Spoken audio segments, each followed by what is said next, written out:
So at Secure AI Labs, we're not just putzing around with academic work. We're doing some real things with some of the customers that we're talking to. So one of the examples is a pharmaceutical company here in the Cambridge area that is actually an international pharmaceutical company. And so they have the problem of being able to access internal data that spans many different countries, some of which are in the European Union, which is under the purview of GDPR. And then meanwhile, they have obvious sites in the US, which is under HIPAA, right? So how are you able to federate different data sets across different countries within the same company? The way that you do that is you have to use our platform in order to be compliant with what the lawyers want you to do.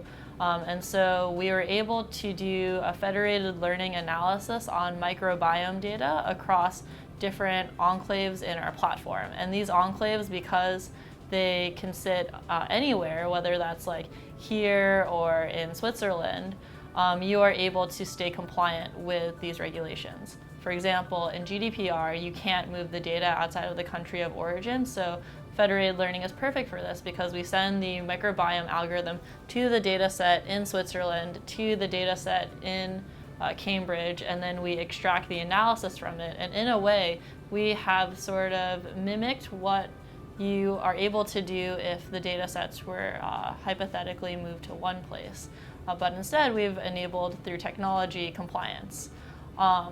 Another example is we're working with a digital health company, specifically a arm of a telecommunication company that has a huge network of customers with phones.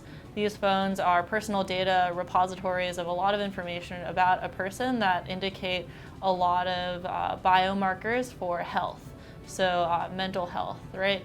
How many times you're opening your phone, how long you're on your phone, natural language processing around the text in your phone.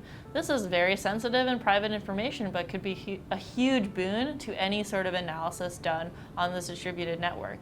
And so how are you able to bridge the gap between need for this high granularity data and obvious concerns about privacy?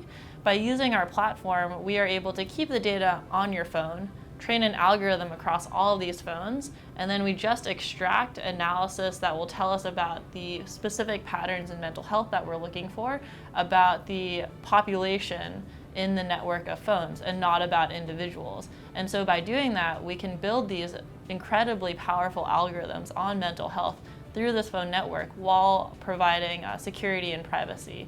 And in addition to that, it's not only for the gain of research in mental health, we also give back the value to the customers that actually provided the data. And so what this means is deployed on my own phone, I can have an algorithm train, it goes to some researcher at the Broad Institute who's working with this telecom company, and then this algorithm is then sent back to my phone in order to diagnose if I need to be aware of any sort of like mental health concerns. And that is extremely valuable for someone who makes health very important to their life. Another example is that we're working with hospitals here in the Boston area in order to make data sharing and data analysis more accessible, internal as well as external to these hospitals, without violating any privacy of patients, and while also being able to ensure security in these large data sets that normally we've heard anecdotes about hard drives that are being sent over the mail in order to transmit these huge, massive data sets, and that is not a secure solution at all. So by sending the algorithms to the data instead, this platform is going to be the solution for that sort of analysis.